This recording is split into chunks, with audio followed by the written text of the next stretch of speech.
Right. దేశవ్యాప్తంగా కూడా అందరూ ఆసక్తిగా ఎదురు చూస్తున్న లోక్సభ ఎన్నికల కౌంటింగ్ ప్రక్రియ ప్రారంభమైంది.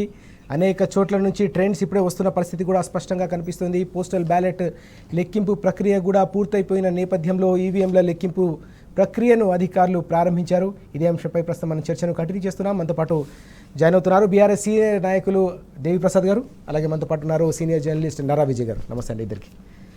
ముందుగా దేవిప్రసాద్ గారు, దేశవ్యాప్తంగా కూడా చూసాం దాదాపు 2 నెలల పాటు సుదీర్ఘంగా 7 దశల్లో జరిగిన పార్లమెంటు ఎన్నికలకు సంబంధించిన ప్రక్రియ. తెలంగాణలో కూడా 17 స్థానాల్లో ఎన్నికలు జరిగిన సందర్భం కూడా మనం చూసాం. తాజాగా వస్తున్న ట్రెండ్స్ను మనం ఎట్లా అర్థం చేసుకోవాల్సిన అవసరం ఉంది? అంటే ఒకటి, ఈ ఎన్నికలు అనేటువంటివి చాలా కీలకం.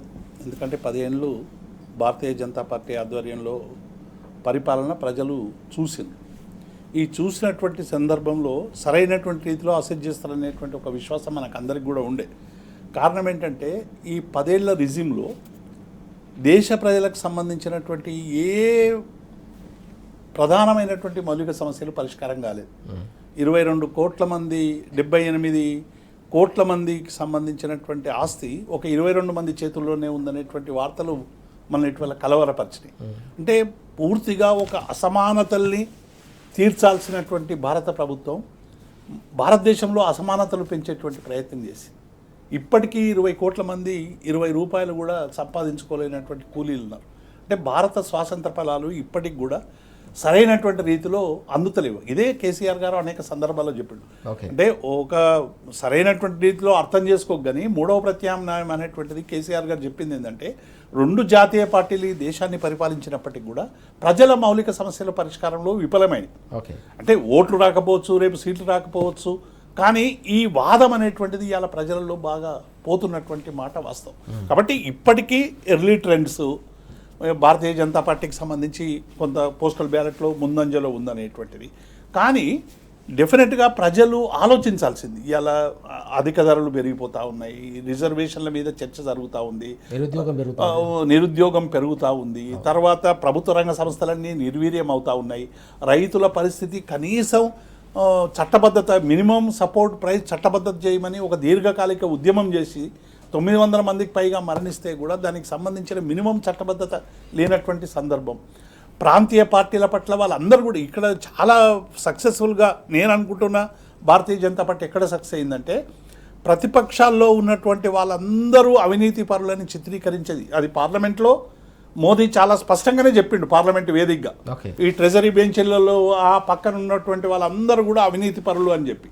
అట్లాగే దేశంలో ఉన్నటువంటి అన్ని ప్రాంతీయ పట్ల, అది ఆప్ పట్ల కావచ్చు, బీఆర్ఎస్ పట్ల కావచ్చు, లేకుంటే వెస్ట్ బెంగాల్, చివరికి కమ్యూనిస్టు ఏలుతున్నటువంటి కేరళలో కూడా బంగారానికి సంబంధించినటువంటి వివాదం కావచ్చు. ఇవన్నీ కూడా ఏమైపోయినాయి అంటే టోటల్గా ఒక మేనేజ్మెంట్, అంటే దుష్ప్రచారం చేయడం చేసి ఈ కడుక్కోండి మీరే అనేటువంటి పద్ధతులు చేసి ప్రజల్లో ఒక భావోద్వేగాన్ని రెచ్చగొట్టినటువంటి సందర్భాన్ని చూసాం. రెండవది కూడా ఏం చేసిండ్రు, మైనారిటీలకు మెజారిటీలకు మధ్య ఒక విభజన రేఖ గీసి, ఇగో మా దేశమంతా మనది, వీళ్ళెవరు అనేటువంటి పద్ధతిలో ఒక వర్గాన్ని ఎలిమినేట్ చేసేటువంటి ఒక కుటీల ప్రయత్నం జరిగింది. అందులో భాగంగానే కాంగ్రెస్ పార్టీ, మిగతా ప్రతిపక్షాలు అన్నీ కూడా ఈ పార్టీలకు చివరికి పాకిస్తాన్ అనే కాడికి కూడా మన రేవంత్ రెడ్డి గారు వచ్చినటువంటి సందర్భాన్ని కూడా చూసాం కదా. కాబట్టి ఇటువంటి సందర్భంలో భారతీయ జనతా పార్టీ ఇతర పార్టీలని దుష్ప్రచారం చేయడంలోనూ, బదనాం చేయడంలోనూ, ఆ పార్టీలని వెనక్కి నెట్టడంలోనూ ఎంతో కొంత మేరకు సక్సెస్ అయిందనేటువంటిది ఈ ఎర్లీ ట్రెండ్స్ మాత్రం సూచిస్తాయి. Okay, right. చాలా కీలకమైన అంశాలు చెప్పారు దేవిప్రసాద్ గారు. విజయ్ గారు, ప్రధానంగా మనం చూస్తే ఇప్పటివరకు అందుతున్న లేటెస్ట్ అప్డేట్ చూస్తూ ఉంటే ఎన్డీఏకు దాదాపు 234 స్థానాలు, అలాగే ఇండియా కూటమికి 128 స్థానాలు వచ్చే అవకాశం ఉన్నట్టుగా ట్రెండ్స్ చెప్తా ఉన్నాయి. ఎట్లా చూస్తూ ఉన్నారు? తాజాగా లేటెస్ట్గా వస్తున్న ఈ ట్రెండ్స్ను మనం ఏ విధంగా అర్థం చేసుకోవాల్సిన అవసరం ఉంది? ట్రెండ్స్ ఇక కొంచెం ఇప్పుడు ఉన్నటువంటి పోస్టల్ బ్యాలెట్స్ కొన్ని ఫస్ట్ రౌండ్ అయినటువంటి సిచ్యువేషనే. ఇక మోడీకి సంబంధించినటువంటి దాన్ని ప్రజలు మొగ్గిరని అనుకోవాల్సినటువంటి ఉంటుంది. ప్లస్ హిందూ మతానికి సంబంధించినటువంటి అంశమే కీలకంగా పనిచేసింది అనేది చూడాల్సినటువంటి అవసరం ఉంది. మొత్తం మతాన్ని మీదేసుకొని ఒక ప్రధానమంత్రి మతాన్ని ఉన్మాదం వైపే పయనింపజేసింది భారతదేశాన్ని. ఆ ఉన్మాదం ప్రజలకు ఎక్కింది. ఇది ఆ రకమైనటువంటి రిజల్ట్స్ వచ్చింది. అయితే ఈ ఉన్మాదాన్ని ఢీకొట్టడంలో రాహుల్ గాంధీ వైఫల్యమైనారు. రాహుల్ గాంధీ వైఫల్యం పక్కాగా కనిపిస్తుంది. రాహుల్ గాంధీ ప్రోత్సహిస్తున్నటువంటి నాయకత్వం కూడా ఒక బీజేపీని ఒకవేళ మోడీని ఢీకొంటాలంటే మోడీ కంటే ఒక మెరుగైన నాయకత్వాన్ని ప్రోత్సహించాలి, మెరుగైన విధానాలు తీసుకోవాల్సినటువంటి రాహుల్ గాంధీ అలాంటివి తీసుకోకుండా దొంగలను ఇటువంటి వాళ్ళను ప్రోత్సహించే విధానం రాహుల్ గాంధీ తీసుకున్నాడు. అది కేరళలో పిసిసి అధ్యక్షుని తెలిసింది, డీకే శివకుమార్ కర్ణాటకలో, మన తెలంగాణలో ఉన్న ప్రభుత్వ అధినేత ముఖ్యమంత్రికి సంబంధించినటువంటి వ్యవహారం కూడా ఏంటంటే రెడ్ హ్యాండెడ్గా పట్టుబడ్డోళ్లను ఒకవైపు మతానికి సంబంధించినటువంటి విధానంతో బీజేపీ ముందుకెళ్తుంటే నువ్వు దేశాన్ని మలుపు తిప్పేటువంటి రాజకీయ విధానాలు తీసుకోకుండా దొంగలను ప్రోత్సహించేసరికి ప్రజలు మరింత ఈ దొంగలకి ఏం ఓట్లేస్తామనే అటువంటి ప్రజలు తీసుకొని మతం అంతో ఎంతో మతానికి సంబంధించినటువంటిది, హిందూ కల్చర్కి సంబంధించినటువంటిది మోడీని చూశారు. ఆ రకమైనటువంటి వైపు ప్రజలు మొగ్గుతున్నట్టు కనిపించింది. కాంగ్రెస్ పార్టీ ప్రధానంగా తన విధానాలను ఇప్పటికైనా చేంజ్ చేసుకోవాల్సినటువంటి అవసరం అయితే ఉంది. Yes right. దేవిప్రసాద్ గారు, ఇక్కడ చాలా కీలకమైన అంశం. 2 సార్లు బీజేపీ కేంద్రంలో అధికారంలో ఉన్న సందర్భం, 2014లో ఇచ్చిన హామీలు ఇప్పటివరకు కూడా అమలు కాలేదనే అంశాన్ని ఇంతకుముందు మీరు ప్రస్తావించారు.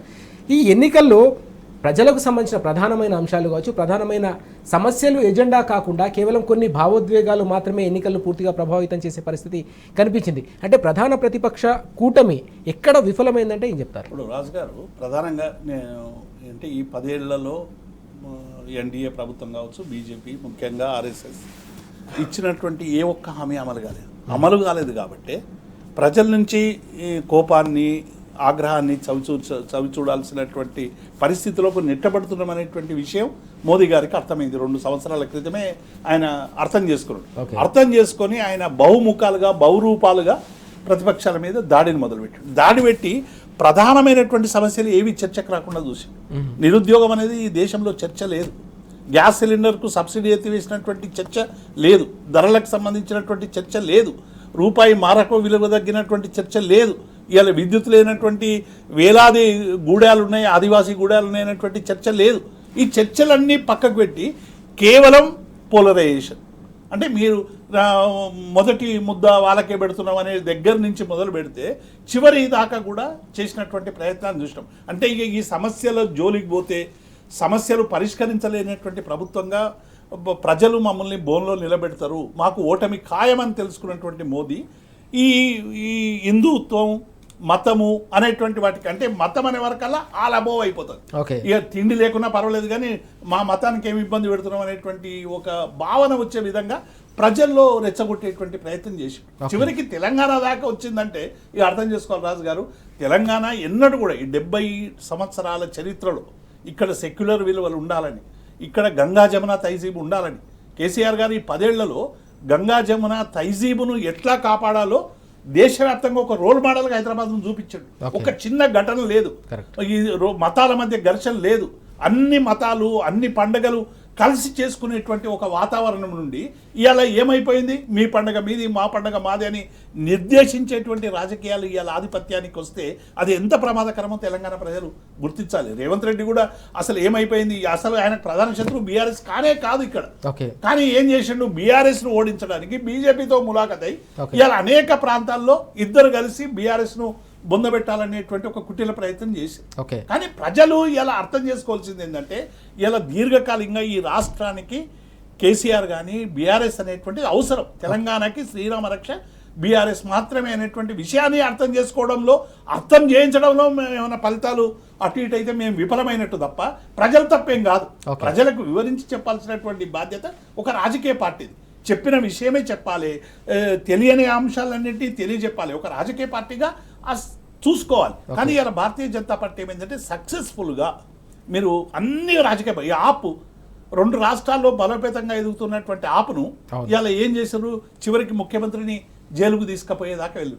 ఇంకొక దుర్మార్గం ఏంటంటే లెఫ్టినెంట్ గవర్నర్ ముఖ్యమంత్రికే ఉగ్రవాదులతో సంబంధాలు లేని ఎన్ఐఏకు రిఫర్ చేసినటువంటి సందర్భం ఎప్పుడైనా చూసినామా? చూడలేదు. భారత స్వాతంత్ర తర్వాత ఈ 70 సంవత్సరాల చరిత్రలో అసలు ఒక ముఖ్యమంత్రికి ఉగ్రవాదులతో సంబంధం ఉన్నటువంటి పెట్టాడు. ఒక ముఖ్యమంత్రిని అక్కడ జైల్లో పెట్టాడు జార్ఖండ్లో, ఇంకొక ముఖ్యమంత్రి మీద రకరకాలు, వెస్ట్ బెంగాల్ ముఖ్యమంత్రిని ఎంత ఇబ్బంది పెట్టినో మనకు అందరికి కూడా తెలుసు. కాబట్టి ఇవాళ మొత్తంగా కూడా భారతీయ జనతా పార్టీ భావజాలానికి వ్యతిరేకంగా ఉన్నటువంటి శక్తుల్ని వెంటాడడంలో బీజేపీ సక్సెస్ అయిందని అనిపిస్తా ఉంది. దాన్ని రిటాలేషన్ చేయడంలో, అంటే భారతీయ జనతా పార్టీకి భావజాలానికి వ్యతిరేకంగా ఉన్నటువంటి వాళ్ళు, సమభావన కావాలనుకున్నటువంటి వాళ్ళు, సెక్యులర్ విధానాల్ని ఈ దేశంలో ఉండాలనుకునేటువంటి వాళ్ళు, ప్రజలకు అందరికీ మౌలిక కనీస సౌకర్యాలు ఉండాలనుకునేటువంటి వాళ్ళు, ఈ అసమానతలు లేనటువంటి ఒక దేశం కావాలనేటువంటి కోరుకునే శక్తుల మధ్య ఈ ఐక్యత లోపించడం అనేటువంటిది ఇలా ప్రధానమైనటువంటి బలహీనతగా మనకు కనబడతా ఉంది. డెఫినెట్గా ఇది పొంగులాగా వచ్చేది, మతము అనేటువంటిది పొంగులాగా. రేపు మతంతో ఓటేసినా ఇంటికి వచ్చినాక 2 పూట్ల బువ్వ కావాలి కదా, ఆ బువ్వకి సంబంధించినటువంటి గ్యాస్ కావాలి, దానికి సంబంధించినటువంటి కరెంటు కావాలి, అవసరమైనటువంటి నిరుద్యోగం పరిష్కరించబడాలి. ఈ సమస్యల బట్టి డెఫినెట్గా ప్రజలు ఆలోచిస్తారు, డెఫినెట్గా తమ విధానాలను తాము నిర్దేశించుకుంటారు. తప్పకుండా ప్రజలు ప్రతి ఒక్కటి గమనిస్తే పరిస్థితి అయితే కనిపిస్తూ ఉంది. ఇక్కడ విజయ్ గారు, ఇక్కడ మనం చూసుకుంటే బీజేపీ నేతృత్వంలోని ఎన్డీఏను నిలువరించడంలో కాంగ్రెస్ నేతృత్వంలోని ఇండియా కూటమి ఎక్కడ విఫలమైంది, ఏ అంశాలు వాళ్ళు విఫలమయ్యారంటే ఏం చెప్తారు?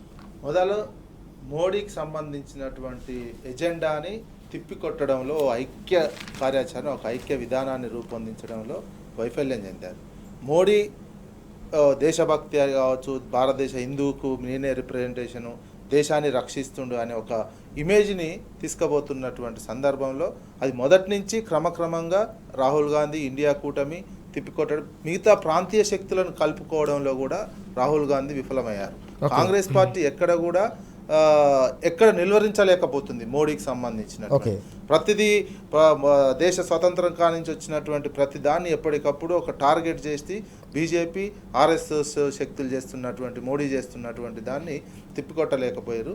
ముఖ్యంగా విదేశాంగ విధానము కావచ్చు, విదేశాంగ విధానం ద్వారా కూడా ప్రజల్ని చైతన్యవంతం చేయలేకపోయారు. విదేశాంగ విధానం గతంలో ఎట్లా ఉండే, ఇప్పుడు ఎట్లా ఉంది? ముఖ్యంగా చైనాతో సంబంధాలు ప్లస్ వ్యాపారాత్మకంగా కేవలం ఒక గుజరాత్ వాళ్ళకే లాభం చేకూర్చే విధంగా చైనాతో ఒప్పందాలు చేసుకోవడం, భూభాగాన్ని కూడా, భారతదేశ భూభాగాన్ని చైనాకు అప్పగించినటువంటి దాన్ని కూడా కాంగ్రెస్ పార్టీ సరిగ్గా ప్రజల్లోకి తీసుకెళ్ళి చెప్పలేకపోయినటువంటిది. అందులో కూడా మళ్ళీ మోడీయే రక్షిస్తుండే అనే ఒక ఇమేజ్.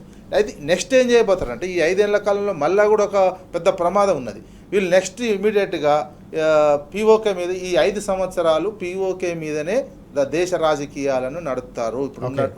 ఇప్పుడు ఉన్న ట్రెండ్స్ ప్రకారం బీజేపీ వచ్చినట్లయితే పీఓకేతో యుద్ధం, పీఓకేతో ఒక 2-3 సంవత్సరాలు యుద్ధం, పాకిస్తాన్తో ఒక యుద్ధం, ఈ ట్రెండ్, ఈ రకమైనటువంటి ఉద్రిక్త పరిస్థితుల్లోనే భారతదేశంలో ఉంచుతారు. ఎందుకంటే ఆర్థికంగా కేవలం కొంతమంది శక్తులకే దేశ ఆర్థిక వ్యవస్థను మొత్తం దోచిపెడుతున్నటువంటిది కనిపిస్తుంది.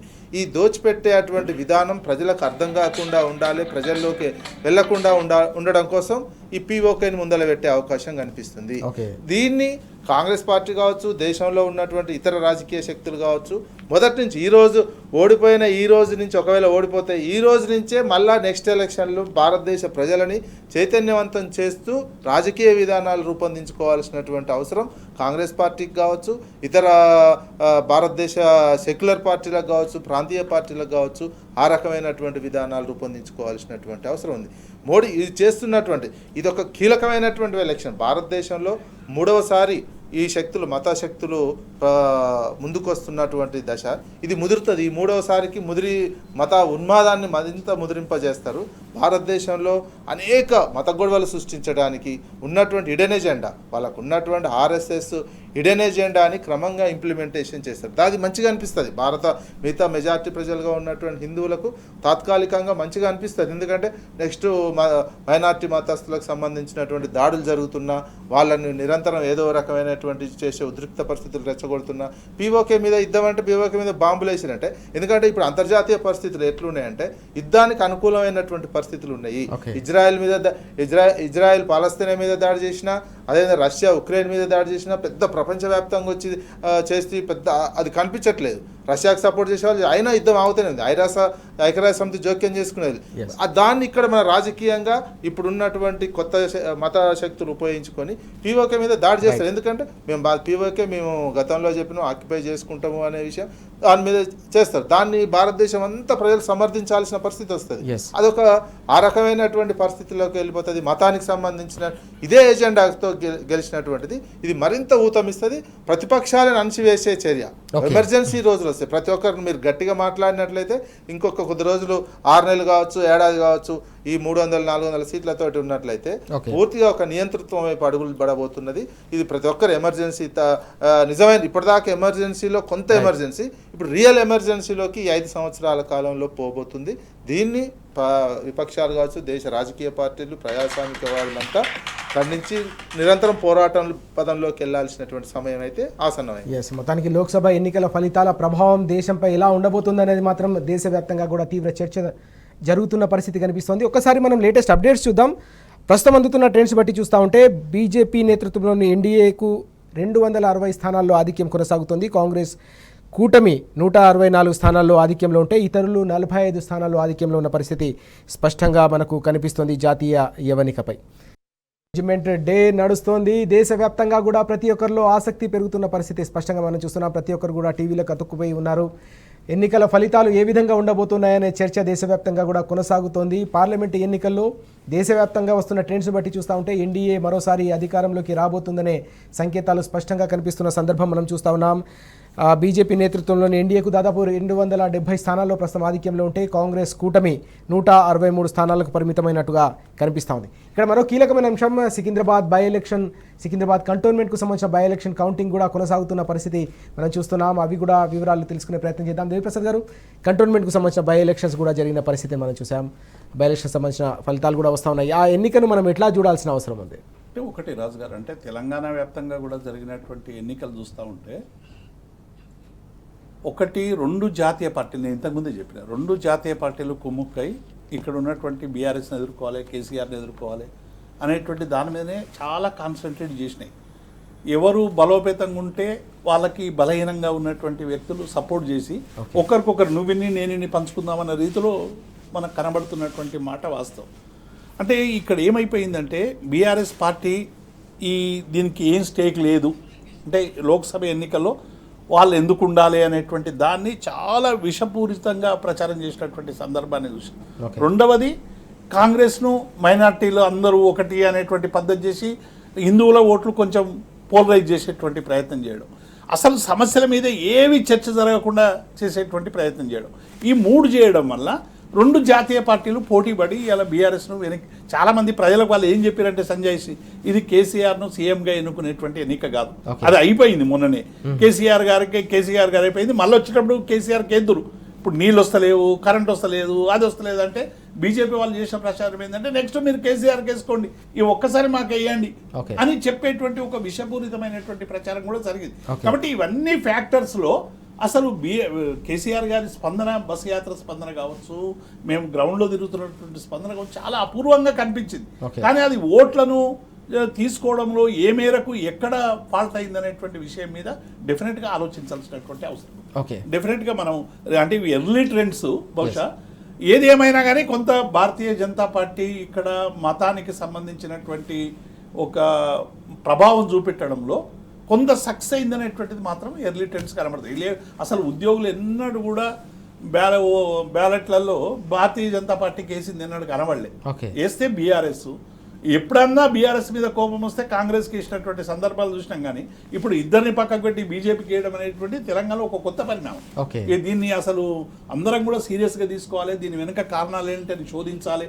ఇటువంటి శక్తుల్ని అరికట్టడానికి అవసరమైనటువంటి ఒక భావజాల వ్యాప్తిని ఇవాళ విస్తృతంగా చేయాల్సినటువంటి బాధ్యత ఇవాళ బీఆర్ఎస్ మీద చాలా బాధ్యత. ఎందుకంటే తెలంగాణ ప్రజలందరూ కూడా ఇవాళ కేసీఆర్ గారితోనే తెలంగాణ అభివృద్ధి అవుతుంది అనేటువంటి భావనతో ఉన్నారు.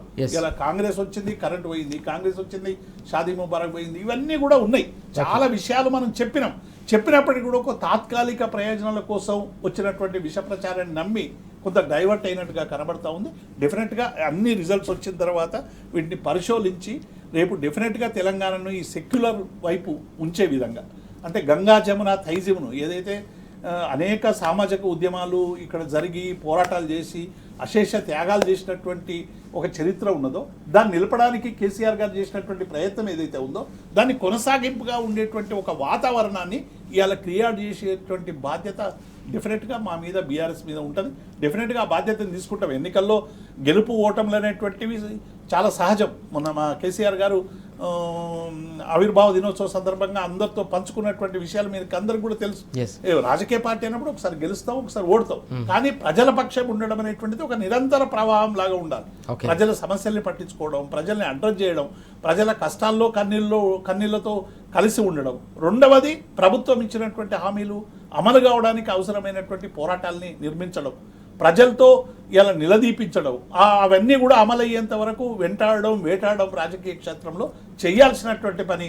ఈ పని చేయాలని చెప్పి కేసీఆర్ గారు ఏదైతే చెప్పారో డెఫినెట్గా బీఆర్ఎస్ పార్టీ అందుకోసం ముందుకు పోతున్నటువంటి విషయాన్ని మేము స్పష్టం చేస్తాం. ఎస్ విజయ్ గారు, ఇక్కడ మనం చూసుకుంటే అసెంబ్లీ ఎన్నికల సందర్భంలో అధికారంలోకి వచ్చిన కాంగ్రెస్ పార్టీ ఈ 6 నెలల పరిపాలనకు సంబంధించిన వ్యవహారం కావచ్చు, కాంగ్రెస్ పార్టీ ఇచ్చిన హామీలకు సంబంధించిన అమలు విషయం పార్లమెంటు ఎన్నికల్లో ఎలాంటి ప్రభావం చూపించే అవకాశం ఉంది. దీంతో పాటుగా మనం చూసాం బీఆర్ఎస్ అధినేత కూడా పెద్ద ఎత్తున విస్తృతంగా ప్రచారం నిర్వహించిన సందర్భం కూడా కనిపించింది.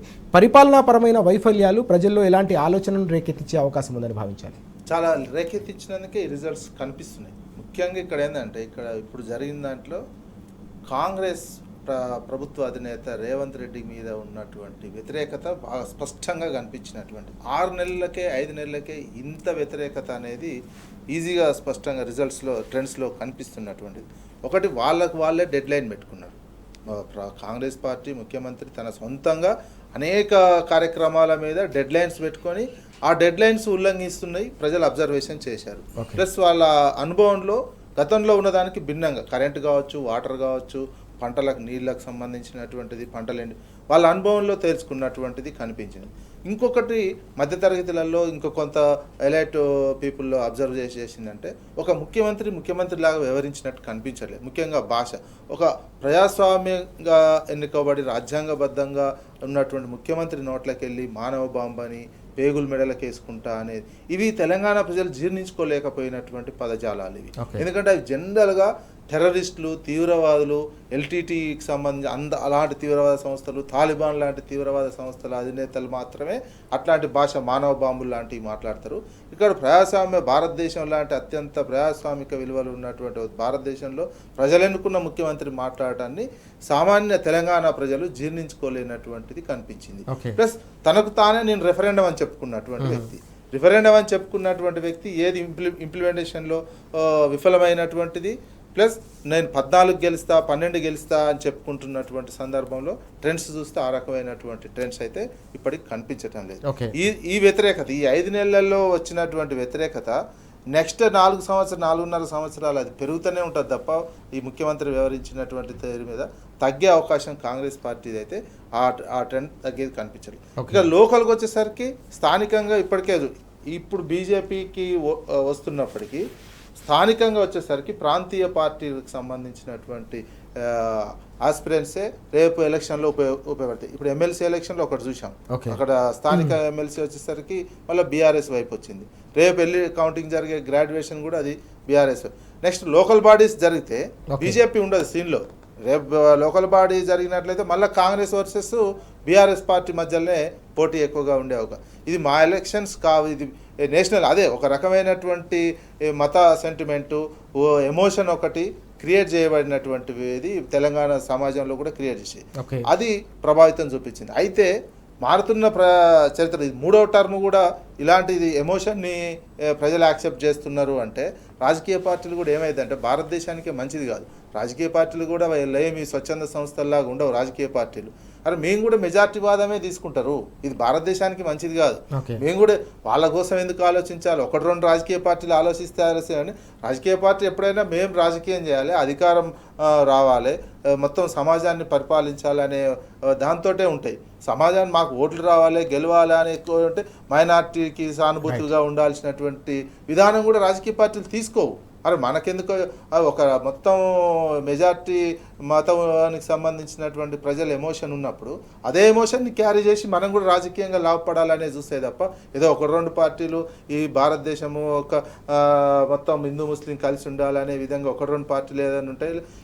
ఇది మంచిది కాదు భారతదేశానికి. మరి ఎటువైపు టర్న్ అవుతుందో చూడాలి. ఇది కూడా ఒక ఆఫ్ఘనిస్తాన్ లాగా తయారు చేస్తే అప్పుడు ఇంత పెద్ద భారతదేశానికి ఇంకేముంటుంది? నాళ్ళు బతికినటువంటి ఒక మంచి బతుకుదంతా కూడా ఆగమైపోద్ది.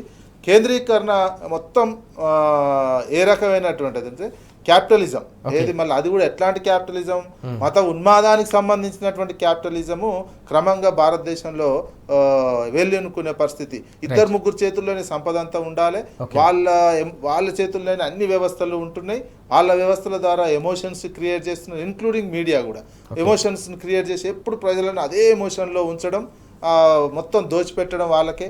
అది రకమైన క్రోనిక్ క్యాపిటలిజానికి సంబంధించినటువంటిది పెరిగిపోతుంది. మరోవైపు ఉన్మాదము పెంచే దశ. దాంతో అవి రెండు కలిసి డబ్బు ప్లస్ ఉన్మాదం కలిసేసరికి అదొక మొత్తం సూపర్ రాక్షసలా కనిపిస్తున్నటువంటిది. అది ప్రజలకు కొంతమందికి మంచిగా అనిపిస్తుంది, కానీ రాను రాను అది చాలా ఇబ్బందికరమైనటువంటి పరిస్థితి ఉంటుంది.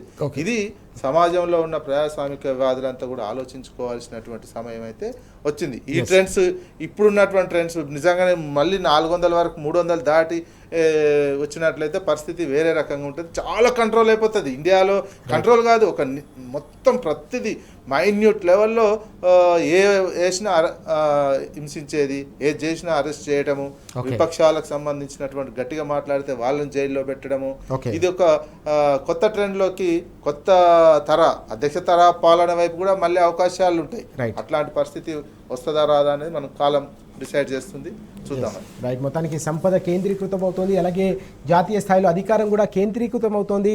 రాష్ట్రాలకు సంబంధించిన అధికారాలు కూడా రోజు రోజుకు నిర్వీర్యమవుతున్న పరిస్థితి. సమాఖ్య స్ఫూర్తికి కేంద్ర ప్రభుత్వం తూట్లు పొడుస్తుందనే అంశం కూడా ప్రస్తుతం చర్చకు దారితీస్తున్న సందర్భం అయితే కనిపిస్తోంది. ప్రస్తుతం ట్రెండ్ చూస్తూ ఉంటే ఎన్డీఏ కూటమికి 256 స్థానాల్లో ఆధిక్యం కనిపిస్తూ ఉంటే ఇండియా కూటమి 162 స్థానాల్లో ఆధిక్యంలో ఉంది. ఇతరులు 45 స్థానాల్లో ఆధిక్యంలో ఉన్న పరిస్థితి స్పష్టంగా మనకు కనిపిస్తుంది. కీలకమైన బ్రేకింగ్ న్యూస్ అందుతోంది. దేశ ప్రధాని నరేంద్ర మోదీ వారణాసిలో వెనుకంజలో ఉన్నట్టుగా వార్తలు వస్తూ ఉన్నాయి. దాదాపు 6,000 ఓట్ల ఆధిక్యంలో కాంగ్రెస్ అభ్యర్థి అజయ్ రాయ్ ప్రస్తుతం అక్కడ ఆధిక్యంలో కొనసాగుతున్నారు. ప్రధాని వెనుకంజలో ఉన్నారనే కీలకమైన బ్రేకింగ్ న్యూస్ మనకు అందుతున్న పరిస్థితి స్పష్టంగా మనం చూస్తూ ఉన్నాం. అలాగే అమేథీలో కూడా బీజేపీ అభ్యర్థి స్మృతి ఇరానీ వెనుకంజలో ఉన్నట్టుగా కూడా అక్కడ నుంచి సమాచారం అందుతోంది. దేవిప్రసాద్ గారు, ఎట్లా చూడాలి? చాలా కీలకమైన పరిణామంగా కనిపిస్తుంది. వారణాసిలో అది కూడా దేశ ప్రధాని ప్రాతినిధ్యం వహిస్తున్న కీలకమైన నియోజకవర్గంలో వెనుకంజలో ఉండడం. మీకు గుర్తుంటుంది 2019 ఎన్నికల్లో చాలా అప్రతిహితంగా విజయం సాధించిన తర్వాత అక్కడ జరిగిన స్థానిక సంస్థల ఎన్నికల్లో కాంగ్రెస్ గెలిచింది. మోదీ ప్రాతినిధ్యం వహిస్తున్నటువంటి వారణాసి స్థానిక సంస్థల్లో కూడా కాంగ్రెస్ గెలిచినటువంటి సందర్భాన్ని చూసాం. అంటే అక్కడ నేను ఇంతకుముందు చెప్పినట్టు ప్రతిపక్షాల ఐక్యత అనేటువంటిది కొంత స్పష్టంగా అక్కడ సక్సెస్ అయినట్టు కనబడతాం. అంటే కాంగ్రెస్ ఎప్పుడు కూడా సీట్ల కోసం చాలా వెంపలాడే కాంగ్రెస్ చాలా తక్కువ స్థాయికి దిగిపోయి ఎస్పీతో పొత్తు కుదుర్చుకోవడం వల్ల అన్ని రాజకీయ పార్టీలు ఒక్కటే కావడం వల్ల అఖిలేష్ యాదవ్ ఈ కూటమి అంతా కూడా కొంత, ఎందుకంటే రాహుల్ గాంధీ పోయినప్పుడు కానీ లేకుంటే అఖిలేష్ ప్రసంగించేటప్పుడు కానీ జనాలను చూస్తుంటే కొద్దిగా ఉత్తరప్రదేశ్లో ట్రెండ్ మారుతుంది అనేటువంటి ఒక భావన కలిగింది. అందుకే ఈ అమేథీలో రాహుల్ ముందంజలో ఉండడం కానీ, వారణాసిలో వెనక్కి పోవడం కానీ, ఇవన్నీ చూస్తూ ఉంటే కొంత అక్కడ ఈ బీజేపీకి వ్యతిరేకమైనటువంటి శక్తుల మధ్య ఐక్యత చాలా స్పష్టంగా బలంగా ఉంది. అది ప్రజలకు విశ్వాసాన్ని ఇచ్చింది అనేటువంటి విషయంలో చాలా స్పష్టంగా ఈ ఫలితం కనబడతా ఉంది ఉత్తరప్రదేశ్లో. ఎందుకంటే ఉత్తరప్రదేశ్ అనేటువంటిది బీజేపీకి చాలా కీలకం. మోదీ సొంత వారణాసి కావచ్చు, అక్కడ అయోధ్య నిర్మాణం కావచ్చు, ఇవన్నీ కూడా పూర్తిగా ఆశలు పెట్టుకున్నది. ఊపీ 80లో మేము 70కి పైగా గెలుస్తామని చెప్పి మోదీ గారు అనేక సందర్భాల్లో ప్రకటించారు. కాబట్టి ఇప్పుడు చూస్తూ ఉంటే అక్కడ ట్రెండ్ కొంచెం తగ్గుముఖం కనబడతా ఉన్నది. దేశవ్యాప్తంగా ఉండేటువంటి ట్రెండ్ కంటే కూడా మనకు యూపీ ట్రెండ్ చాలా ముఖ్యం. ఎందుకంటే మోదీ ఓన్ స్టేట్, ఓన్కు సంబంధించినటువంటి ఆయన పోటీ చేసేటువంటి ప్లేస్ కావచ్చు, లేకుంటే అక్కడ భారతీయ జనతా పార్టీ అమలు చేసిన ఆదిత్యనాథ్ వీళ్ళు చేసినటువంటి విషయాలు కావచ్చు. శుక్రవారం తర్వాత ఏమొస్తుంది అంటే శనివారం అనేటువంటి పద్ధతిలో అక్కడ రకరకాలుగా మైనార్టీల మీద జరిగినటువంటి దాడులు కావచ్చు, విస్తృతమైనటువంటి ఎన్కౌంటర్లు కావచ్చు. అంటే భారతీయ జనతా పార్టీకి వ్యతిరేకం ఉన్నటువంటి శక్తులన్నింటినీ కూడా బహిరంగంగా ప్రెస్ ముందే మనం కాల్చినటువంటి ఒక ఘటన చూసినాం.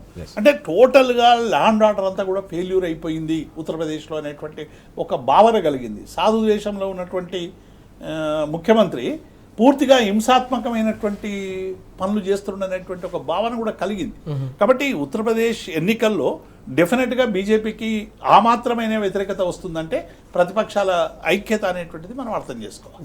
మీరేం చెప్తారు విజయ్ గారు? ఊహించని పరిణామమా ఇది? ఎట్లా అర్థం చేసుకోవాల్సిన అవసరం ఉంది? ఊహించింది ఆశ్చర్యకరమైనటువంటి పరిణామమే. కానీ ఫస్ట్ రౌండే కాబట్టి అక్కడ పరిస్థితి ఎట్లుంటుందో బహుశా మారే అవకాశం కూడా ఉంటుంది. ఎందుకంటే ఆ స్థాయిలో వారణాసి అనేది మతానికి కేంద్రం కూడా, మళ్ళీ మన హిందూ మతానికి సంబంధించినటువంటి అత్యంత ఆధ్యాత్మిక కేంద్రంగా ఉన్న చోటనే మొదటి రౌండ్లో ఒక దేశవ్యాప్తంగా మనలాంటి తెలంగాణ చోట్లనేమో కొంచెం ఉన్మాదం వైపు పయనించినటువంటి యూత్ ఉన్నటువంటిది. అది చూసి అదే ఆ వారణాసిలో తనకే దెబ్బేసేటువంటి పరిస్థితి. అంటే గెలిచినా భారీ మెజార్టీ రాకపోవచ్చు, ఫస్ట్ మాత్రం ఒక ఆశ్చర్యకరమైనటువంటి ఫలితమే. అంటే ఎలక్షన్లో ఒక ట్రెండ్ ఏం చూసినా అంటే వీళ్ళు బహిరంగ సభలు, ఎస్పీ కాంగ్రెస్ పెడుతున్నటువంటి బహిరంగ సభల్లోనే కార్యకర్తలు తోసుకొచ్చి అసలు వీళ్ళని మాట్లాడి అంత పెద్ద ఎత్తున వచ్చినటువంటి సందర్భం. 2 సభలు క్యాన్సిల్ అయినాయి కూడా, రాహుల్ గాంధీ ఎస్పీ మాట్లాడినటువంటిది. కానీ అక్కడ ఎట్లా వర్కౌట్ అవుతుంది? ఇది ఫస్ట్ రౌండే కదా. ఒక ఫస్ట్ రౌండ్లో కూడా ఒక ఆశ్చర్యకరమే. దేశాన్ని ఒక కింగ్ లాగా, మొత్తం చక్రవర్తి లాగా భారతదేశాన్ని నేను ఏలుతున్నటువంటి పరిస్థితులలో ఫస్ట్ రౌండ్లో మా ప్రధానమంత్రికి వెనకడుగు వేసింది అనేది ఒకటి ఆశ్చర్యకరమైనటువంటి ఫలితం లాగానే ఉంది. ఇంకా నెక్స్ట్ రౌండ్ ఎలా ఉంటుందో చూడాల్సినటువంటి ఇట్లా వర్కౌట్. అంటే అక్కడ ఈ 10 సంవత్సరాలు వరుసకు కూడా అక్కడ ఏమైందంటే ఉత్తరప్రదేశ్లో వరుసగా 10-15 సంవత్సరాల నుంచి కూడా ప్రజలు బీజేపీకి ఓట్లేస్తూ ఉన్నటువంటి ఆడ కూడా బోర్ కొట్టేటువంటి పరిస్థితి వచ్చుంటుంది. ఏసీ బీజేపీకి ఓటు వేసి ఉన్నటువంటి జనం బోర్ కొట్టినటువంటి సిచ్యువేషన్ కూడా కనిపిస్తుందా ఏంటి? ట్రెండ్ ఇప్పుడు 1 అవర్కి ఇప్పటికే ట్రెండ్స్ 350 దాకా పోయిన ట్రెండ్స్ మళ్ళీ ఏమంటే ఇప్పుడు దాదాపు 280-250 వరకు కనిపిస్తున్నటువంటిది. ట్రెండ్స్ ఎట్లుంటుందో మిగతా మీద పోతుంటే తెలుస్తున్నటువంటి ఉంటుంది పరిస్థితి. ఎస్, దేవిప్రసాద్ గారు, మరో కీలకమైన అంశం చూసుకుంటే గత 10 ఏళ్ల కాలంలో వాస్తవానికి ప్రాంతీయ ప్రజలకు సంబంధించిన ఆకాంక్షలు ప్రాంతీయ పార్టీలు అత్యంత బలంగా అర్థం చేసుకుంటాయి, వినిపిస్తాయి, వాటి కోసం పాటుపడతాయి. కానీ దేశవ్యాప్తంగా గత 10 ఏళ్ల కాలంలో దేశంలో అత్యంత బలంగా ఉన్న ప్రాంతీయ శక్తులను అణచివేసే ప్రయత్నం కూడా బలంగా జరుగుతున్న పరిస్థితి కూడా స్పష్టంగా మనకు కనిపిస్తుంది. దీన్ని ఏ విధంగా అర్థం చేసుకోవాల్సిన అవసరం? అంటే డెఫినెట్గా అంటే అమిత్ షా ప్రకటన కావచ్చు, లేకుంటే నడ్డా ప్రకటన కావచ్చు, మోదీ కూడా అనేక సందర్భాల్లో మాట్లాడినటువంటి మాటలు కావచ్చు, ప్రాంతీయ పార్టీలన్నీ కూడా ఒక దేశద్రోహుల పార్టీలుగా చిత్రీకరించేటువంటి ప్రయత్నం చేశారు. అంటే డబుల్ ఇంజన్ ఉండడం వల్ల, అంటే కేంద్రంలో రాష్ట్రంలో ఒకే ప్రభుత్వం ఉండడం వల్ల మాత్రమే అభివృద్ధి జరుగుతుంది, అవసరమైనటువంటి నిధులు అందుతాయి, అవసరమైన సంక్షేమం జరుగుతుంది, లేకుంటే ఇబ్బందులు పడతారు అనేటువంటి ఒక భావన ప్రజల్లో క్రియేట్ చేసేవి. ప్రజలు ఏం ఆలోచిస్తారు? అరే నిజంగా ఎంత కొట్లాడినా మనకు రావాల్సినవి వస్తలేవు, మన సౌకర్యాలు తీర్చలేవు, ఉపాధి లేదు, అనేక ఆర్థికపరమైనటువంటి ఇబ్బందులు కలుగుతూ ఉన్నాయి. ఇవన్నీ ఆలోచించినటువంటి ప్రజలకి అరే ఏమో డబుల్ ఇంజన్ తెచ్చుకుంటే ఏమైనా 2 బుక్కలు దొరుకుతాయేమో, హాయిగా బతుకుతామేమో అనేటువంటి ఒక భావన క్రియేట్ చేసే విధంగా ఒక దుష్ప్రచారం జరిగింది. అట్లాగే వాళ్ళు చేస్తున్నటువంటిది కూడా ఇవాళ ఉదాహరణకి తెలంగాణకి కానీ మిగతా రాష్ట్రాలకి చాలా వివక్షతతో కూడుకు, ఇప్పుడు కాకతీయ మిషన్కు సంబంధించి కావచ్చు, లేకుంటే మన మిషన్ భగీరథకు సంబంధించి కావచ్చు, ఈ ప్రజలకు సౌకర్యాలు అందజేస్తామని చెప్పి బీఆర్ఎస్ పార్టీ ప్రారంభించినటువంటి పథకాలకి ప్లానింగ్ కమిషన్ చెప్పినా కూడా డబ్బులు ఇవ్వనటువంటి నేపథ్యాన్ని మనం చూసినాం. కాబట్టి అంటే ఈ రాష్ట్రాల ఆర్థికపరమైనటువంటి మూలాలు దెబ్బతీయాలి ఒకటి. రెండవది నాయకత్వాన్ని వివిధ ఏమంటాము వివిధ ఆరోపణలు చేసి వాళ్ళని ఒక అవినీతి పరులుగా చిత్రీకరించేటువంటి ప్రయత్నం చేయాలి. 3 ప్రాంతీయ పార్టీలు దేశద్రోహ పార్టీలు అని చెప్పే ప్రయత్నం చేసి ఎన్ఐఏ లాంటి సంస్థల్ని కూడా ప్రాంతీయ పార్టీల మీద ఉపయోగించేటువంటి పరిస్థితి. ఈడీకి సంబంధించినటువంటి వాళ్ళను, ఐటీకి సంబంధించినటువంటి వాళ్ళు, అంటే టోటల్గా ఏమంటే ముప్పేట దాడి ప్రాంతీయ పార్టీల మీద. అంటే ప్రాంతీయ పార్టీలు అనేటువంటివి ఆ ప్రాంతానికి సంబంధించినటువంటి ప్రజల ఆకాంక్షలను ఎప్పటికప్పుడు తీసుకొస్తూ వాటిని నిలబెట్టుకునేటువంటి ప్రయత్నం చేస్తూ ఉన్నాయి. ఇక్కడ ఒక బలోపేతమైనటువంటి పార్టీగా బీఆర్ఎస్ ఉంది. మీరు తమిళనాడు చూసుకున్నా, ఇంకా మిగతా రాష్ట్రాల్లో వెస్ట్ బెంగాల్లో చూసుకున్నా, లేకుంటే కేరళ లాంటి ప్రాంతంలో కొన్ని పార్టీలు చూసుకున్నా, ఇవన్నీ కూడా ఏమైపోయినాయి అంటే ప్రాంతీయ పార్టీలు అనేటువంటివి దేశానికి అరిష్టం అనేటువంటి ఒక భావన. అంటే మొత్తం దాదాగిరి కేంద్రీకృతం కావాలి, మేము మాత్రమే పరిపాలించాలి, ఇతరులకు పరిపాలనలో భాగస్వామ్యం ఉండొద్దు అనేటువంటి ఒక ఆధిపత్య అహంకార ధోరణి అనేటువంటిది ఇది చాలా ఫెడరల్ స్ఫూర్తి. అసలు ఇండియా అంటేనే స్టేట్స్ ఆఫ్ యూనియన్, అన్ని రాష్ట్రాల సమూహారమే కేంద్రం. రాష్ట్రాలు మంచిగుంటేనే కేంద్రం మంచిగుంటుంది. కానీ ఇప్పుడు ఏమైంది, 4th కంట్రిబ్యూటర్గా ఉన్నటువంటి తెలంగాణకి ఆర్థికపరమైనటువంటి ఇబ్బందులు పెట్టి నానా యాగి చేసినటువంటి పరిస్థితిని చూసినాం. కాబట్టి ప్రజలకు ఇచ్చినటువంటి వాగ్దానాలు ప్రాంతీయ పార్టీలు అమలు చేయాలంటే అవసరమైనటువంటి నిధులు లేకుండా, అవసరమైనటువంటి సహకారం లేకుండా, అవసరమైనటువంటి ఫెడరల్ స్ఫూర్తి లేకుండా వీటిని నిలబెట్టుకునేటువంటి అవకాశం లేదు. ఈ బేస్ ఏరియాను కట్ చేసేటువంటి ఒక దుర్మార్గమైనటువంటి ప్రయత్నం చేస్తాము. గతంలో ఒక ఉదాహరణకు మనం ఇప్పుడు ఎట్లా అయిపోయిందంటే, ఒక రకంగానేమో ప్రజాస్వామ్యయుతంగా ఉన్నటువంటి పార్టీలను ఈ విధంగా చేస్తాము, అక్కడ ఇక్కడో హింస చెలరేగినటువంటి ప్రాంతాలు, ఇప్పుడు ఉదాహరణకు ఛత్తీస్గఢ్, జార్ఖండ్ దండకారణ్య ప్రాంతం అంతా కూడా గతంలో ఏ ప్రభుత్వాలు కూడా, మీరు అమిత్ షా కంటే ముందున్న మన్మోహన్ సింగ్ కావచ్చు, వేరేళ్ళు కావచ్చు, మేము ఎవరైనా ఆగ్రహంతో ఉన్నటువంటి యువకులతో మాట్లాడతాం, వాళ్ళ సమస్యల్ని మేము పరిష్కరిస్తాం. ఇది ఆర్థికపరమైనటువంటి సమస్య, రాజకీయపరమైనటువంటి సమస్య, వాళ్ళు తప్పుదారు పట్టినో ఇంకొక పేరు మీదనో మేము చర్చలు జరుపుతామని చెప్పారు.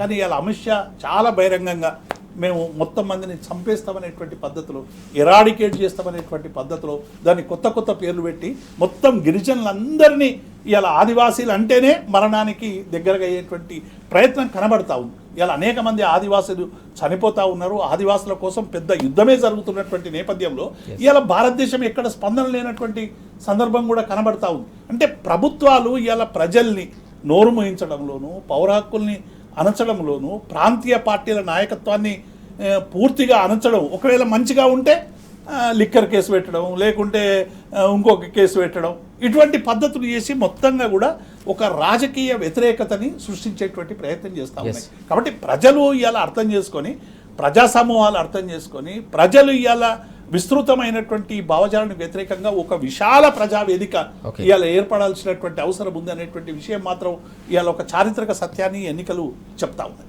చాలా కీలకమైన అంశం ఇది. ప్రాంతీయ శక్తులను బలహీనపరిచే ప్రయత్నం కేంద్ర స్థాయిలో జరుగుతుంది. నిజంగా కూడా ప్రజల ఆకాంక్షలు నెరవేర్చడంలో ప్రాంతీయ శక్తులు అత్యంత కీలకమైన పాత్ర పోషిస్తాయి. కానీ వాటిని ఎదుర్కోవడంలో జాతీయ పార్టీలు విఫలమవుతున్న నేపథ్యంలోనే వీక్ ఆపోనెంట్ను ఎంచుకొని ప్రాంతీయ శక్తులను బలహీనపరిచే ఒక కుట్ర జరుగుతుందని దేవిప్రసాద్ గారు చాలా స్పష్టంగా చెప్తున్నారు. బ్రేకింగ్ న్యూస్ చూస్తున్నాం. దేశవ్యాప్తంగా కూడా లోక్సభ ఎన్నికలకు సంబంధించిన కౌంటింగ్ ప్రక్రియ శరవేగంగా కొనసాగుతోంది. ఎన్డీఏ 2090 స్థానాల్లో ఆధిక్యంలో ఉంటే, ఇండియా కూటమి, కాంగ్రెస్కు సంబంధించిన ఇండియా కూటమి 217 స్థానం ఆధిక్యంలో ఉన్న పరిస్థితి కనిపిస్తోంది. ఇతరులు 19 స్థానాల్లో ఆధిక్యంలో ఉన్నారు. యూపీలో మాత్రం అనూహ్యంగా సమాజ్వాదీ కూటమి కూడా మంచి ఫలితాల దిశగా అడుగులు వేస్తున్నట్టుగా కనిపిస్తోంది. గతంలో ఏకపక్షంగా యూపీలో విజయం సాధిస్తామని బీజేపీ ఏదైతే ప్రకటన చేసిందో అందుకు భిన్నంగా ప్రస్తుతం ఫలితాలు ఉన్నట్టుగా క్షేత్రస్థాయి నుంచి మనకు సమాచారం అందుతున్న సందర్భం మనం చూస్తా ఉన్నాం. మనతో పాటు చర్చలో జాయిన్ అవుతున్నారు బీఆర్ఎస్ నాయకులు రాకేష్ గారు. నమస్తే. రాకేష్ గారు, మనం చూస్తే ఇప్పటికే చాలా చోట్ల కూడా ఎన్నికల ఫలితాలు వస్తున్న పరిస్థితి అయితే కనిపిస్తోంది. రాష్ట్రానికి సంబంధించి కూడా అసెంబ్లీ ఎన్నికల నాటికి, అలాగే పార్లమెంటు ఎన్నికల నాటికి ఉన్న పరిస్థితులు, రాజకీయ పరిణామాలు, పాలనాపరమైన వైఫల్యాలపై కూడా పెద్ద ఎత్తున చర్చ జరుగుతున్న పరిస్థితి. మీరు ఏ విధంగా అంచనా వేస్తారు? కాంగ్రెస్ పార్టీ 2000 ఈ అసెంబ్లీ ఎన్నికలకు ముందు ఉన్న పరిస్థితిని, ఇప్పుడున్న పరిస్థితిని ఏ విధంగా అంచనా వేస్తారు? ఒకటి, ఇప్పుడే అంటే మనకు జనరల్గా ఏంటంటే ఫస్ట్ సెకండ్ రౌండ్లోనే కొనసాగుతున్నాం కాబట్టి కాంగ్రెస్ పార్టీ అయితే కంప్లీట్గా ఈ 6 నెలల కాలంలో సంపూర్ణంగా విఫలమైందని చెప్పేసి ప్రజలు కావచ్చు, రైతులు కావచ్చు, అందరూ కూడా విశ్లేషించడం జరిగింది.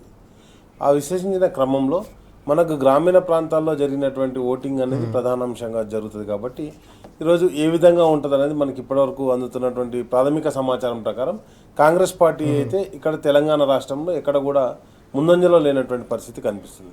కానీ అదే క్రమంలో అనూహ్యంగా బీజేపీ పార్టీ అనేది కొంత ముందంజలో ఉన్నట్టు కనిపిస్తున్నా కానీ అంతిమంగా ఫలితాలు ఏ విధంగా ఉంటాయో మనం వేచి చూసే దూరంలో. ఎందుకంటే ఇప్పుడు సెకండ్ రౌండే మనకు దాదాపుగా 18-20 రౌండ్లు ఉంటాయి కాబట్టి ఆ రౌండ్లోకి వచ్చేసరికి ఆటోమేటిక్గా ప్రజలంతా కూడా ఏ విధంగా ఉన్నారు. ఎందుకంటే బ్రేకింగ్ న్యూస్, మెదక్ పార్లమెంట్ నియోజకవర్గానికి సంబంధించిన 7 అసెంబ్లీ సెగ్మెంట్లలో పూర్తిగా మొదటి రౌండ్కు సంబంధించిన కౌంటింగ్ ప్రక్రియ పూర్తయిపోయింది. అధికారికంగా వివరాలు వెల్లడించారు. ఇందులో కాంగ్రెస్ పార్టీకి 19,477 ఓట్లు వస్తే, బీజేపీకి 20,754 ఓట్లు వచ్చాయి. బీఆర్ఎస్కు ఏకంగా 22,296 ఓట్లు వచ్చాయి. దీంతో మొదటి రౌండ్ ముగిసే సమయానికి బీఆర్ఎస్ అభ్యర్థి వెంకట్రామరెడ్డి ప్రస్తుతం 1,542 ఓట్ల ఆధిక్యంలో ఉన్నారు. మెదక్ పార్లమెంటు నియోజకవర్గంలో బీఆర్ఎస్ ముందంజలో కొనసాగుతోంది. ఫస్ట్ రౌండ్ ముగిసే సమయానికి బీఆర్ఎస్ 1,542 ఓట్ల ఆధిక్యంలో ప్రస్తుతం కొనసాగుతున్న సందర్భాన్ని మనం స్పష్టంగా చూస్తా ఉన్నాం. విజయ్ గారు, ఎట్లా చూడాల్సిన అవసరం ఉంది? మెదక్కు సంబంధించి ప్రస్తుతం ఫస్ట్ రౌండ్కు సంబంధించిన కౌంటింగ్ ప్రక్రియ ముగిసిన నేపథ్యంలో బీఆర్ఎస్ అక్కడ ముందంజలో ఉన్నట్టుగా ఫలితాలు వస్తూ ఉన్నాయి. మెదక్ కీలకంగా బీఆర్ఎస్ పార్టీ నాయకత్వం ఉన్నది, అక్కడ ఎమ్మెల్యేలు గెలిచినటువంటిది, కాన్సన్ట్రేషన్గా ఉన్న నేపథ్యంలో ఫస్ట్ రౌండ్ వచ్చేసరికి మొదటి నుంచి కూడా అనుకుంటున్నటువంటిదే అంచనాలలో ఉన్నటువంటి దాంట్లో మెదక్కు బీఆర్ఎస్ పార్టీ గెలుస్తుందనే ఒక అంచనాతోటి కూడా మొదటి నుంచి వివిధ సర్వే సంస్థలు కావచ్చు, పరిశీలకులుగా వెళ్ళినటువంటి అందరి అంచనాలు ఆ రకంగా ఉండే మొదటి రౌండ్లో లీడ్ వచ్చినటువంటిది. అక్కడ పనిచేసినటువంటి విధానం కావచ్చు, నాయకత్వం ఉన్నటువంటిది. కేసీఆర్ గారి నియోజకవర్గం అక్కడే ఉంటుంది, అన్ని హరీష్ రావు గారిది నియోజకవర్గాల ప్రభావం చాలా చూపించి బీఆర్ఎస్ పార్టీకి మంచి లీడ్ ఫస్ట్ రౌండ్లో లీడ్ వచ్చినటువంటిది కనిపిస్తుంది. ఎస్ రాకేష్ గారు, మెదక్లో బీఆర్ఎస్ ఫస్ట్ రౌండ్లో లీడ్లో కొనసాగుతున్న పరిస్థితి. నేను ఇంతకుముందు అదే చెప్పాను అనమాట. ఎప్పుడు అంటే అసలు ఫస్ట్ రౌండ్ కాకముందే పోస్టల్ బ్యాలెట్ తోటి రౌండ్లు అయిపోయినట్టుగా మనము అంచనాలు వేయడం తప్పండి. కాబట్టి నేను ఏమంటున్నానంటే తప్పకుండా ఈరోజు మెదక్ పార్లమెంటరీ కావచ్చు, ఇంకా మిగతా పార్లమెంట్లు మీకు చెప్పిన స్టార్టింగ్ అది చెప్పాను, తప్పకుండా అద్భుతమైనటువంటి ఫలితాలు వెలువడతాయి. ఎందుకంటే గతంలో వచ్చిన మన పర్సంటేజ్లు చూస్తే మీరు అడిగినట్టుగా 2023% చూసుకున్నప్పుడు కాంగ్రెస్ పార్టీకి బీఆర్ఎస్ పార్టీకి ఉన్నటువంటి డిఫరెన్స్ 1.8% డిఫరెన్స్ ఉంది. బీజేపీ పార్టీ 12లో ఉండే, గత పార్లమెంటరీ ఎలక్షన్లో అది 20 వరకు పోయింది, 19-20 వరకు పోయింది. కానీ మళ్ళీ అసెంబ్లీ ఎలక్షన్లకు వచ్చేసరికి తగ్గిపోయింది. ఒకవేళ అనూహ్యంగా ఇప్పుడు ఏమన్నా పుంజుకుంటే బీజేపీ పార్టీ ఏంది అనేది సమస్య, కానీ లేకపోతే ఈ ఎలక్షన్లలో కూడా బీఆర్ఎస్ పార్టీకి కేసీఆర్ గారు బస్ యాత్ర తర్వాత ఒక అద్భుతమైనటువంటి ప్రజాస్పందన మాత్రం రావడం జరిగింది. పోరాడే నాయకుడు మాతో ఉన్నాడని ఒక నమ్మకం కలిగింది. కాబట్టి ఇప్పుడు నేను ఒకటే చెప్తున్నాను, ఒకటి తప్పకుండా ఎవరెవరైతే ఇప్పుడు కాంటెస్ట్ చేసినారో వాళ్ళన్నీ కూడా ఫస్ట్ రౌండ్ ఇంకా మొత్తం ఫుల్ ఫ్లెడ్జ్గా బయటికి రావాలి. ఫస్ట్, సెకండ్, థర్డ్ రౌండ్లోకి పోయిన కొద్దీ క్రమంగా మార్పు అనేది కనిపిస్తుంది. మనం చూసాం ఏదైతే ఎగ్జిట్ పోల్ మొత్తం కూడా వన్ సైడ్గా బీజేపీ పార్టీకి ఎన్డీఏ కూటమికి విజయం సాధిస్తామని చెప్పినటువంటి దాఖలాలు మనం చూసాం. కానీ క్రమక్రమంగా మనం ఇప్పుడు చూస్తున్నాం ఎన్డీఏ టగ్ ఆఫ్ వార్గా ఎన్డీఏ వర్సెస్ ఇండియా కూటమి అన్నట్టుగా ఒక పోటీతత్వం మాత్రం నెలకొన్నది. ప్రధానమంత్రి వెనకబడ్డాడు అని చెప్పేసి ఒక రౌండ్లో మాత్రం ప్రధానమంత్రి వెనకబడ్డాడు అని చెప్పేసి మనకు న్యూస్ వచ్చాయి. కాబట్టి అలాంటి సిచ్యువేషన్ ఉన్న దగ్గర నుంచి వెళ్ళి మళ్ళీ అంటే ఏమవుతుంది అనే ఒక ఉత్కంఠత మాత్రం ఉన్నది.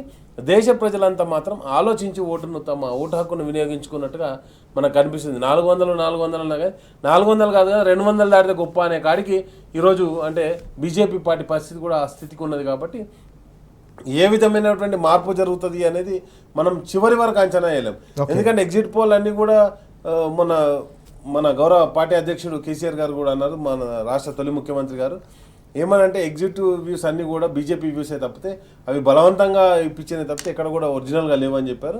ఎస్, ఈరోజు మనకు ఆల్రెడీ మెదక్ కాన్ఫరెన్స్లో మనం ముందంజలో ఉన్నాం, మిగతా కొన్ని కాన్ఫరెన్స్లో కూడా అదే విధంగా ముందంజలో ఉంటామని సంపూర్ణ విశ్వాసం అయితే మాకుంది. విజయ్ గారు, ఈ రోజైతే మనం లోక్సభ ఎన్నికల ఫలితాలు చూస్తున్నాం, కానీ 2 రోజుల క్రితమే స్థానిక సంస్థలకు సంబంధించి మహబూబ్ నగర్ ఎన్నికల ఫలితాలు చూసాం.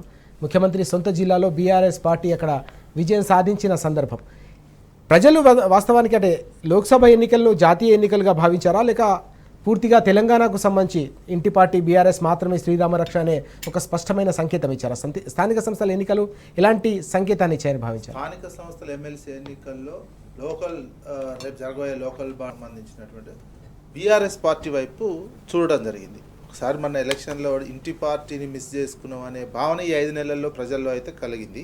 అది ఫస్ట్ స్థానిక సంస్థల ప్రజాప్రతినిధులకు ఒక రకమైన అభిప్రాయం, అదేవిధంగా గ్రాడ్యుయేట్ వాళ్లకు ఆ అభిప్రాయం కలిగింది. మొత్తం టోటల్గా ప్రజల్లో కల్పించిన ఇవి వచ్చిన స్థానిక ఎన్నికల్లో ఇది నేషనల్ లెవెల్ అయ్యేసరికి ఇవి మోడీకి సంబంధించిన ఒక మతానికి సంబంధించి ఎమోషన్ క్యారీ అయింది. తెలంగాణలో కూడా యూత్ అది క్యారీ చేసుకున్నది.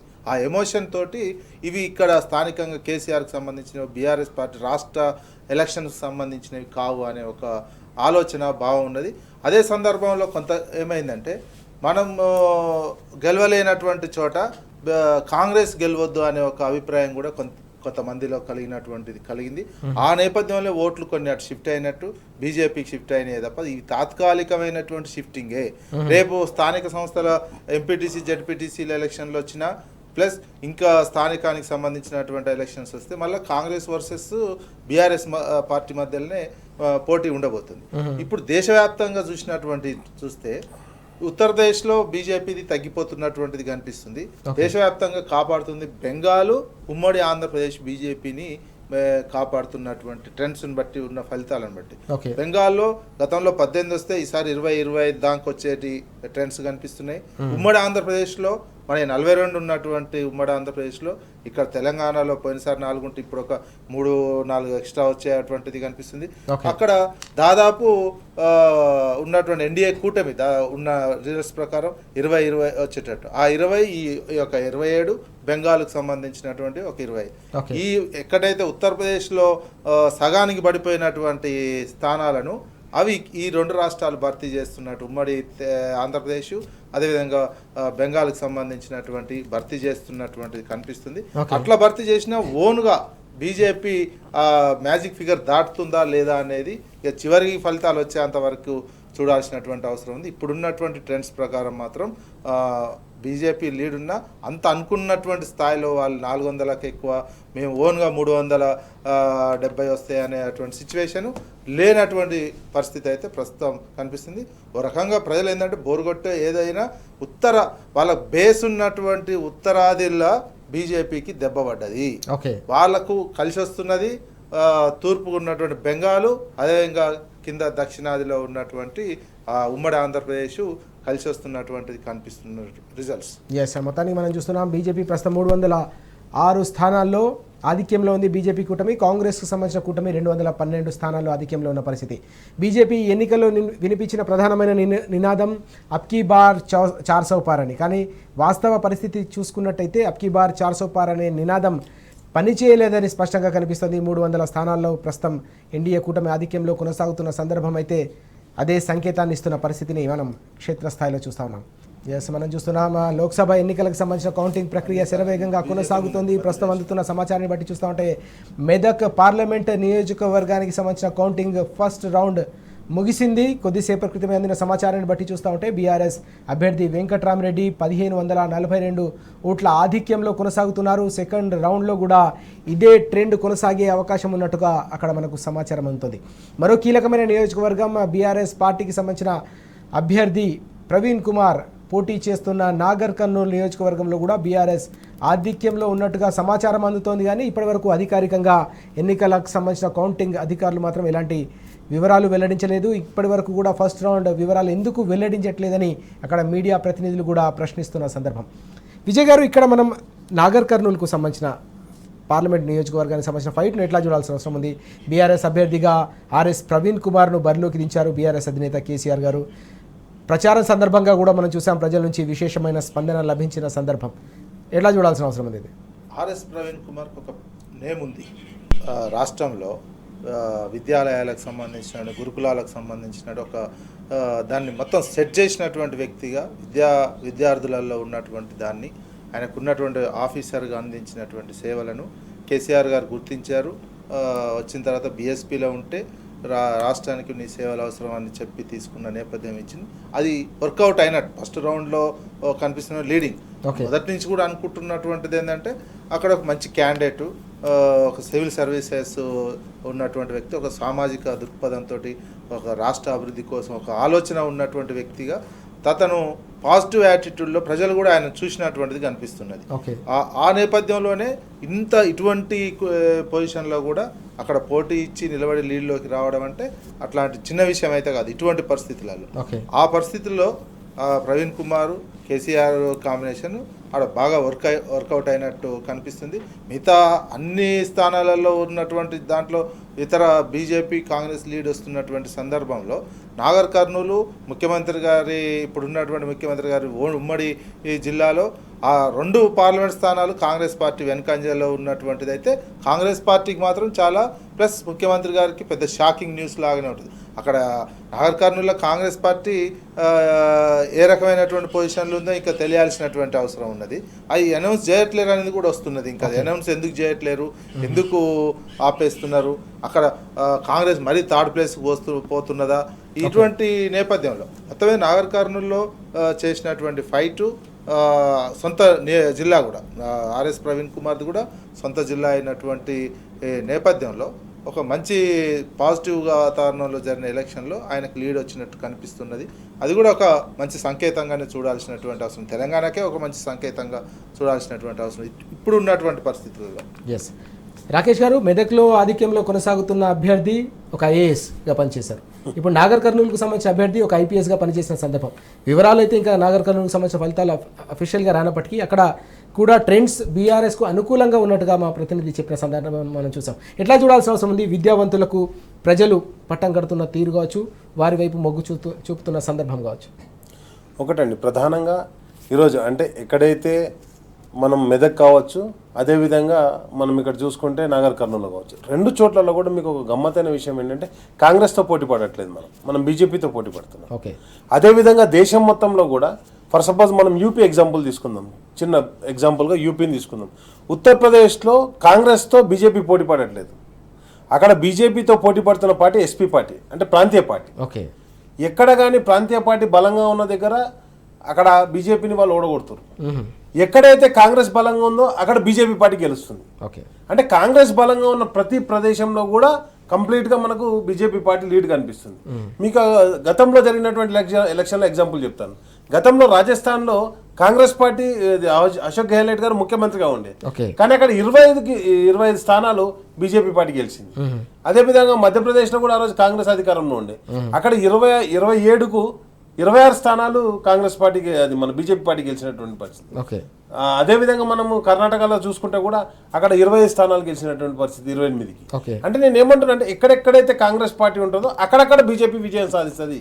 కాబట్టి ప్రాంతీయ పార్టీలన్నింటినీ క్రమంగా వాటిని కనుమరుగు చేస్తూ బీజేపీ ఏంది ప్రాంతీయ పార్టీల మీద కేసులు పెట్టడం, కేసులు బనాయించడం, వాళ్ళని దోషులుగా చిత్రీకరించడం, తమకున్న మీడియా సంస్థల ద్వారా ఒక అంటే బట్టకాల్చి మీదేసే పద్ధతి, బురద జల్లే పరిస్థితి చేయడం, తద్వారా కాంగ్రెస్ని ఆ ప్రాంతాన్ని తీసుకొచ్చి దాని మీద వాళ్ళు విజయం సాధించడం, ఇది నిరంతరం కొనసాగుతున్నటువంటి ప్రక్రియ.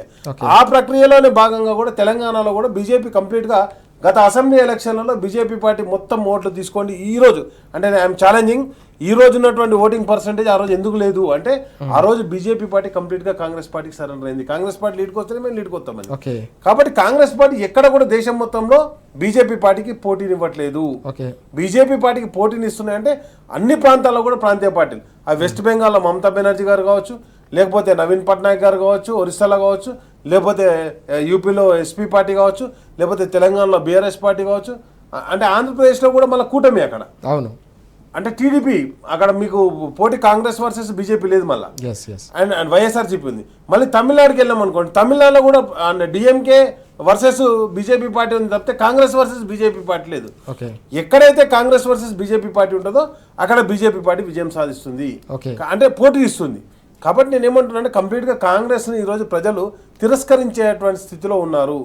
కాబట్టి ఎక్కడికక్కడ ఈరోజు మీరు చెప్పారు ఇంతకుముందు ఏదైతే అదే వెంకట్రామరెడ్డి గారు అక్కడ మెతుకు సీమను మళ్ళొకసారి మెతుకు సీమగా మార్చడానికి అక్కడ అద్భుతమైనటువంటి జలాశయాల నిర్మాణం, మల్లన్న సాగర్ కావచ్చు, కొండపోచమ్మ కావచ్చు, అట్లా ప్రతి ఒక్క కాళేశ్వరం ప్రాజెక్టులో ఉన్నటువంటి భాగంలో అవన్నీ నిర్మాణాలకు కావాల్సినటువంటి చర్యలు చేపట్టడం కావచ్చు, అక్కడ అద్భుతమైనటువంటి ఒక ప్రగతిని తీసుకురావడం కావచ్చు.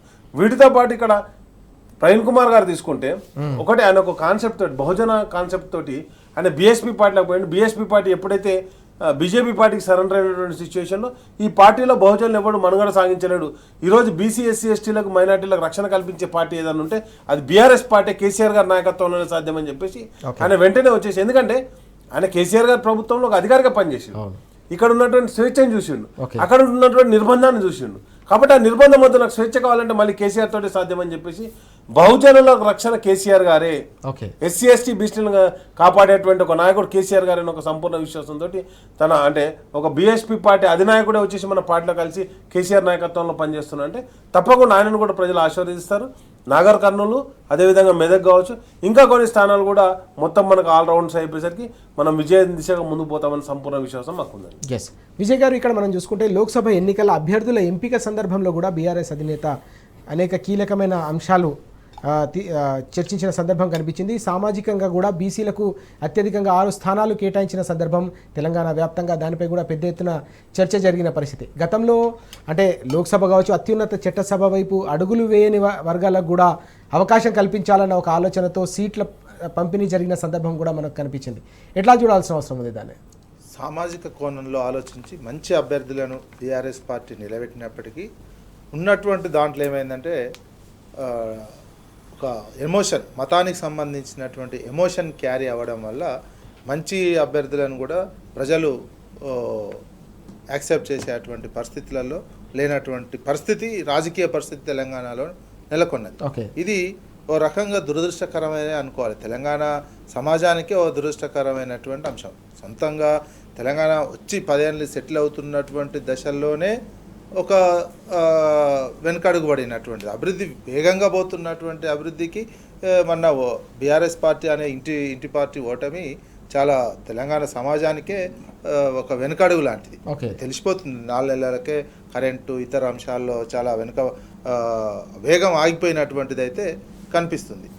ఈ అభ్యర్థుల సామాజిక కోణము, సామాజిక న్యాయ దృక్పథంతో చేసినటువంటి ప్రయోగం చేసినప్పటికీ ఇప్పుడు ఈ పార్లమెంట్ ఎలక్షన్లో ఆ ఫలితం కొంచెం అన్ని చోట్ల విజయం సాధించలేకపోతున్నట్టు ట్రెండ్స్ని బట్టి తెలుస్తుంది.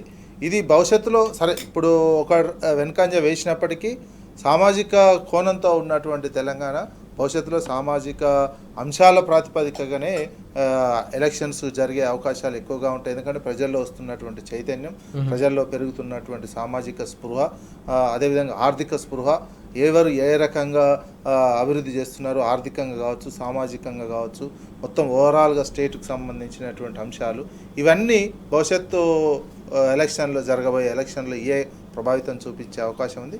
ఇవన్నీ ఒక పునాదిలాగా తీసుకోవాల్సినటువంటి అవసరం అయితే ఆయా పార్టీలు దీన్ని ఒక ఆదర్శంగా కూడా తీసుకోవాల్సినటువంటి అవసరం ఉంటుంది. సామాజిక కోణంలో ఎప్పుడంటే బలం ఉండి అన్ని ఉన్నటువంటి సందర్భంలో కూడా సామాజిక కోణం ఆలోచించి ఇవ్వడమే అదే ఒక రాజకీయ పార్టీకి బలము, ఆ రాజకీయ పార్టీ దృక్పథం ఏ రకంగా ఉందనేది అర్థమవుతుంది. లేదా ఏమీ బలం లేనటువంటి సమయంలో సామాజిక కోణం ఆలోచించి ఇచ్చేస్తున్నాం. కొన్ని పార్టీలు ఉంటాయి, మేము మొత్తం ఇది ఇచ్చేసినాం అంటే అది అట్లా గెలిచే పార్టీ కాదు, అది కాదు. ఇది ఒక కీలకమైనటువంటి సమయంలో ఆ రకంగా ఆలోచన చేసి ఇచ్చినప్పటికీ కొంచెం రాజకీయంగా ఎమోషన్, మతానికి సంబంధించినటువంటి అంశం ఎమోషన్ క్యారీ అయినటువంటి సందర్భం, అదేవిధంగా ఉన్నటువంటి ప్రభుత్వానికి సంబంధించిన వైఫల్యం, ఈ రెండు తోడైనటువంటి సందర్భంలో బీఆర్ఎస్ పార్టీకి సంబంధించినటువంటి కొన్ని ఇప్పుడు ఉన్నటువంటి వరకు వెనుకంజ కనిపిస్తుంది. అది కేవలం ఒక స్టెప్ లాగా వెనకడుగు మాత్రమే అనుకోవాల్సినటువంటి అవసరం అయితే ఉంది. మనం చూస్తున్నాం ట్రెండ్స్ బట్టి చూస్తూ ఉంటే ఇప్పటి వరకు బీఆర్ఎస్ అభ్యర్థి వెంకట్రామరెడ్డి మెదక్లో ప్రస్తుతం లీడ్లో కొనసాగుతున్నాడు. ఇతర స్థానాలకు సంబంధించిన కౌంటింగ్ ప్రక్రియ కూడా వేగంగా కొనసాగుతుంది. జాతీయ స్థాయిలో ఎన్డీఏ మరోసారి అధికారం వైపు అడుగులేస్తున్నట్టుగా స్పష్టంగా కనిపిస్తుంది. కాంగ్రెస్కు సంబంధించిన కూటమి దాదాపు 219 స్థానాల వరకు పరిమితమైనట్టుగా చెప్తా ఉన్నారు. మరికొంత సమయం తర్వాత పూర్తి ట్రెండ్స్ వచ్చే అవకాశం అయితే స్పష్టంగా మనకు కనిపిస్తూ ఉంది.